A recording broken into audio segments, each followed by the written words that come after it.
छुटला के बड़ी दर्द होता। आज सच्चा प्यार करे जे उहे जाने दुखवा प्रेमी के छुटला के।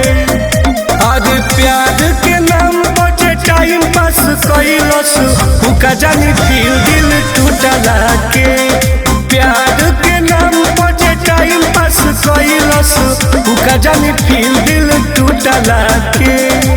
जा तूर दिलू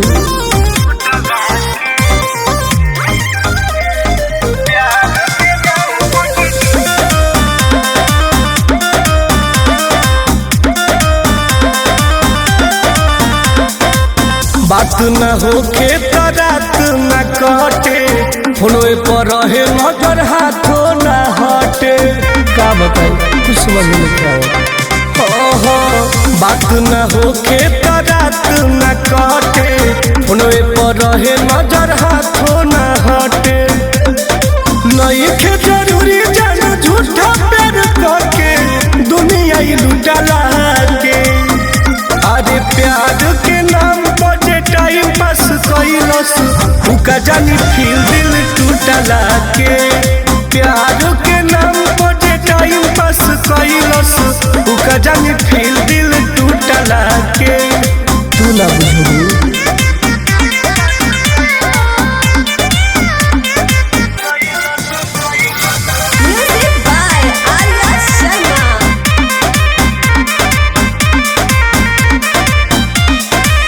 भूले के तोके हमर मनवा चाहत बा बाकी बिना देखले तोके बेवफा न रहत बा।